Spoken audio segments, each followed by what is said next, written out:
프로젝트 관리 기법은 지금까지 많은 성과와 업적을 이루어내는데 매우 중요한 역할을 수행해 왔습니다. 1917년 헨리 간트가 만든 간트 차트가 프로젝트 관리의 상징이 되고, 거대한 콘크리트 구조물인 후버댐을 건설하는 데에도 이러한 프로젝트 관리 기법이 사용되면서 프로젝트 관리는 업무를 수행하는 데 있어 필수가 되었습니다. 한편 이 시기는 제품의 대량 생산과 업무 효율성을 높이기 위한 또 다른 관리 방법론인 테일러리즘이 유행하던 시기이기도 합니다. 테일러리즘은 대량 생산과 업무 효율성 증대를 위해 표준 업무 프로세스와 베스트 프랙티스 사례를 제공하는 것은 물론이고 분업화와 전문화를 꾀하였으며, 이는 프로젝트 관리 기법에도 지대한 영향을 주었습니다. 그리고 이러한 관리 기법들이 유효한 업무는 여전히 존재합니다.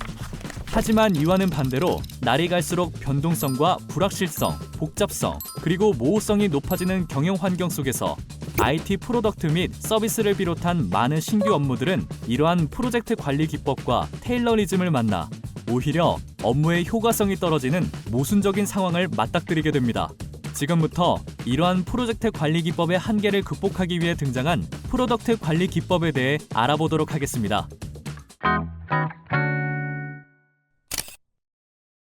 프로젝트 관리와 프로덕트 관리의 가장 큰 차이점은 관리가 끝났을 때의 상태값입니다.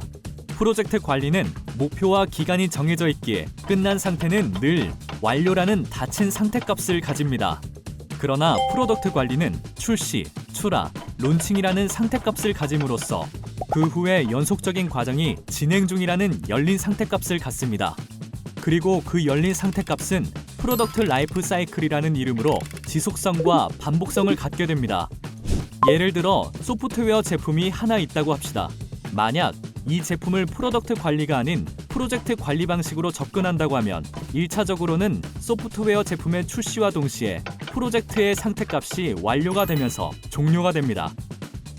소프트웨어 특성상 제품과 서비스의 책임과 오너십이 있는 상태에서 유지, 보수라는 프로세스가 존재해야 함에도 불구하고 프로젝트가 완료되어 닫혔기 때문에 모든 추후에 발생하는 프로세스는 연속성을 갖지 못합니다. 유지, 보수하는 기간, 비용, 리소스 등이 계획되어 있지 않기에 모두 새로운 프로젝트로 계획하고 동작하는 수밖에 없습니다. 그런데 이는 의도치 않은 여러 부작용을 초래할 수 있습니다. 특히 해당 소프트웨어 제품이 기업의 핵심 비즈니스와 연관이 되어 있을 경우에는 더더욱 비즈니스 변화에 맞춰 제품의 변경과 최신화가 지속적으로 필요한데, 이러한 프로젝트 중심적 접근은 제품과 비즈니스의 연결을 끊어버리게 됩니다. 결국 소프트웨어 제품이 비즈니스 변화를 지속적으로 지원하지 못하게 되고, 이는 곧 비즈니스의 약화로 이어지게 되는 것입니다. 경영진이 조직과 팀에게 강조하는 성공 지표는 구성원들의 행동에 지대한 영향을 줍니다. 프로젝트 관리는 비용을 중요한 성공 지표 중 하나로 여기는 경향이 있습니다. 다시 말해, 프로젝트에 대한 예산을 계획할 때 최종 목표를 확정한 뒤 목표한 예산 범위 내에서 프로젝트를 완수했는지가 중요한 성공 지표 중 하나가 됩니다. 그러하기에 목표 예산을 초과하는 고객의 피드백 반영과 제품의 추가적인 개선은 즉각적으로 수용되기 어렵습니다. 이는 앞서 말한 것처럼 제품과 비즈니스의 연결을 끊고 비즈니스의 흐름과 피드백 루프를 방해합니다. 다른 한편, 프로덕트 관리는 비즈니스의 가치 창출을 중요한 성공 지표로 여깁니다. 예산 범위 내에서 업무를 계획대로 모두 완수했다고 할지라도 그 결과가 비즈니스 가치 창출로 이어지지 않는다면 이는 성공으로 간주되기 어렵습니다. 반대로 목표 예산을 초과하여 추가 비용이 발생하더라도 그것이 그 이상의 비즈니스 가치 창출로 이어진다면 이는 성공으로 여겨집니다.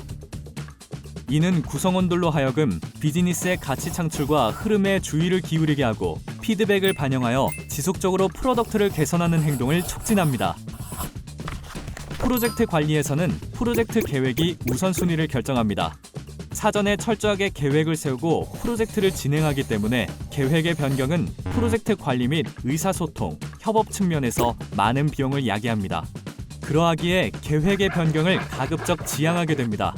계획의 완수를 위해 작업의 선후가 결정이 되며 목표한 기한 내에 목표한 계획이 완수되는 것을 최우선으로 합니다. 앞서 살핀 프로젝트 관리 방법은 예측 가능성이 높은 프로젝트에 효과적이고 효율적입니다. 하지만 변동성과 불확실성, 복잡성, 그리고 모호성이 높은 프로젝트의 경우에는 적합하지 않습니다. 비록 계획은 완수할 수 있을지라도 실제 고객 가치를 창출하지 못하는 경우가 태반이기 때문입니다. 이에 프로덕트 관리는 프로젝트 관리와는 다르게 프로덕트 로드맵과 지속적인 가설 검증을 기반으로 우선순위를 변경합니다. 하고 있는 일이 실제로 고객에게 가치를 창출하는지를 피드백받고 피드백을 기반으로 새로운 계획을 수립하고 우선순위를 결정합니다. 이 과정을 반복하고 지속하며 프로덕트를 점진적으로 개선시켜 나갑니다. 즉, 프로덕트 관리는 계획의 완수가 아닌 프로덕트의 가치 창출을 최우선으로 하여 작업의 우선순위를 설정하고 수정합니다. 프로젝트 관리는 프로젝트를 진행하면서 발생할 수 있는 모든 리스크를 사전에 모두 예상하고 이에 대한 철저한 대비책을 마련하는 것을 지향합니다. 물론 위험을 사전에 예방하는 것은 좋은 의도이지만 모든 위험을 완벽하게 예상하고 대비하려는 접근은 크게 두 가지의 문제를 안고 있습니다. 첫 번째는 이를 위해 너무 많은 시간과 자원, 노력이 투여된다는 점입니다. 발생할 확률이 낮은 리스크까지 철저하게 대비하기 위해 많은 비용을 소모하는 것은 프로젝트 관리의 효율성 추구와도 모순되는 지점입니다. 둘째, 신이 아닌 이상 모든 위험을 완벽하게 예측하기는 사실상 불가능합니다. 아무리 철저하게 분석하고 준비한다고 한들 변동성과 불확실성, 복잡성, 그리고 모호성이 급변하는 오늘날의 환경 속에서는 블랙스완이 빈번하게 나타나고 있습니다. 이러한 관점에서 볼 때 프로덕트 관리가 오히려 프로젝트 관리보다 효과적이고 효율적일 수 있습니다. 프로덕트 관리에서는 프로토타입이나 최소 기능 제품 등을 활용하여 리스크를 작게 해칭하며 점진적으로 프로덕트의 가치를 키워나가는 접근 방식을 중요시합니다. 이는 모든 위험을 사전에 철저하게 대비하는 데 들이는 시간과 비용을 줄일 수 있음은 물론 실패를 작게 경험하고 이에 대비함으로써 실패에 대한 부담과 비용도 줄일 수 있습니다. 또한 이러한 접근은 비단 위험 대비뿐만이 아니라 기존에 파악하지 못했던 기회를 발견하는 데에도 도움을 줍니다.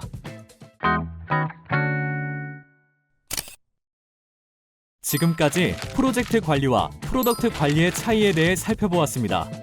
앞서 이야기했던 것처럼 프로젝트 관리 기법은 지금까지 많은 성과와 업적을 이루어내는데 매우 중요한 역할을 수행해왔으며 그리고 예측 가능성이 높은 전형적인 업무 분야에서는 이러한 프로젝트 관리 기법들이 여전히 유효합니다.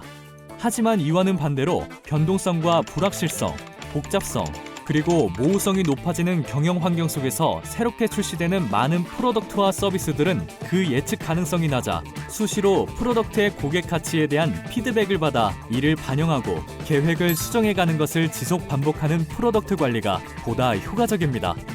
그러하기에 많은 분야에서 프로젝트 관리에서 프로덕트 관리로 그 무게중심을 옮기고 있습니다. 여러분이 지금 수행하고 계신 업무는 과연 이 둘 중 어느 쪽이 더 적합할지 한번 생각해보는 것부터 시작해보시길 바랍니다. 다음 시간에는 어떤 노하우를 배우게 될까요?